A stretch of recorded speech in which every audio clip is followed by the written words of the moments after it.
नमस्कार, आप सभी का डाउन द मेमोरी लेन के इस एपिसोड में स्वागत है। आज हमारे साथ हैं एसीपी केपी मलिक साहब। इन्होंने 1990 में दिल्ली पुलिस ज्वाइन किया एज ए सब इंस्पेक्टर और अब लगभग 36 साल की सर्विस के बाद इस महीने रिटायर हो रहे हैं। सर, स्वागत है आपका इस एपिसोड में। नमस्कार सर, सबसे पहले तो ये बताइए कि 36 साल की सर्विस के बाद अभी रिटायरमेंट पर जा रहे हैं आप कैसा महसूस कर रहे हैं? मैं अच्छा महसूस कर रहा हूँ क्योंकि मेरी जो पुलिस की जर्नी रही है वो काफ़ी एक एडवेंचरस रही है और एक्सपीरियंस से भरी हुई है। अच्छा सर, 36 साल की नौकरी के बाद अगर पूरी सेवा काल को अगर एक शब्द में, एक वाक्य में डिस्क्राइब करने के लिए कहें तो आप कैसे करेंगे इसको? ये एक लंबी जर्नी रही है जो बहुत उतार चढ़ाव वाली रही है। एक बिगिनिंग बिल्कुल शुरू करके हमने डी कोर्स से शुरू किया और एंड तक एसीपी रैंक से रिटायर होने तक एक बहुत लंबी जर्नी है जिसमें उतार चढ़ाव रहे।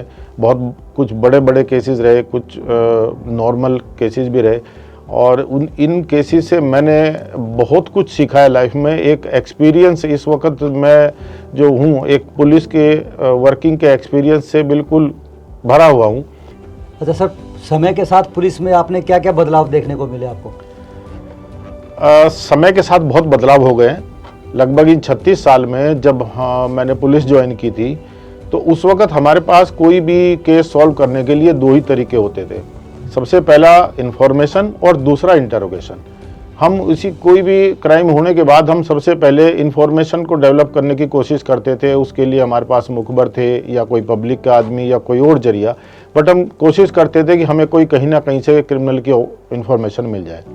दूसरा होता था जब इंफॉर्मेशन में सक्सेस नहीं होते थे तो हम सिमिलर मोडस ऑपरेंडी के पूरा क्रिमिनल्स से को बुला करके उनको इंटेरोगेट करते थे और उनसे जानने की कोशिश करते थे कि और कौन लोग हैं जो इस फील्ड में ये सिमिलर क्राइम कर रहे हैं।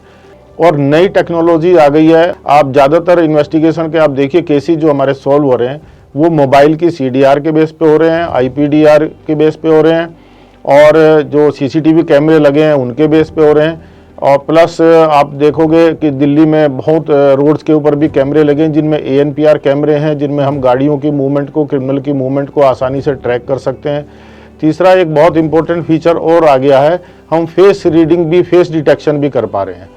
इस तरह के सॉफ्टवेयर भी अब हमें मिल गए हैं। अच्छा सर, इतनी लंबी सर्विस में काफ़ी खट्टे मीठे अनुभव रहे होंगे। कोई एक रोचक कोई पहलू, कोई रोचक घटना कोई याद आता हो, आपको आती हो, कोई शेयर करना चाहें? घटनाएं तो बहुत हैं बट हाँ, कुछ केसेस जो थे बड़े चैलेंजिंग थे। एक केस बहुत चैलेंजिंग था मेरे लिए। एक डाबड़ी थाने के एरिया में एक मुकदमा दर्ज हुआ था जिसमें एक 8 साल का एक बच्चा किडनैप हुआ और वो बच्चा किडनैपर्स के हाथों से होता हुआ चंबल घाटी में एक डाकू होता था चंदन सिंह, ये चंदन सिंह तक पहुंच गया और चंदन सिंह फिर रैंसम कॉल करता था बच्चे के फादर को। उस बच्चे को रिकवर करने के लिए मैं उस वक्त साउथ वेस्ट की स्पेशल स्टाफ की टीम में इंस्पेक्टर था, तो मैं एक लगभग 7-8 आदमियों की टीम लेकर के मैं चंबल में गया। हमने वहाँ राजस्थान का एक थाना पड़ता है धौलपुर डिस्ट्रिक्ट में, राजा खेड़ा में हमने अपना स्टेशन बनाया और वहीं से हम ऑपरेशन करते थे हर रोज़। मैं लगभग 21 दिन चंबल घाटी में रहा और चंबल घाटी को मैंने पैदल ही पूरा क्रॉस किया। हर रोज़ लगभग 10 से 15 किलोमीटर हम पैदल चलते। हर वक्त इंसास हाथ में होती थी, लोडेड, पता नहीं था मतलब किस वक्त कहाँ से गोली आ जाए हमारे ऊपर, बट फिर भी हमने हिम्मत नहीं हारी और 21 दिन लगातार हम उस चंदन सिंह के क्लोज आते गए डे पर डे। कई बार बीच में हमें मतलब ये भी हुआ कि नहीं अब वापस आ जाओ, नहीं मिल पा रहा है तो बहुत मुश्किल है। मैंने भी ठान लिया था कि नहीं, मैं बगैर बच्चे को लिए जाऊंगा नहीं। कितने लोगों की टीम थी आपके साथ? मेरे पास लगभग 8-9 लोगों की टीम थी। अच्छा।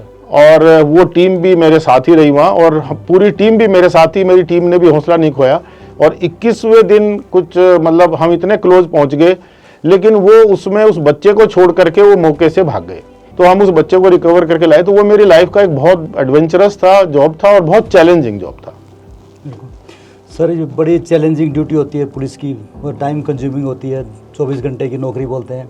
तो इसमें अपने परिवार का और जो ड्यूटी को कैसे, इसमें बैलेंस कैसे बना के रखा आपने?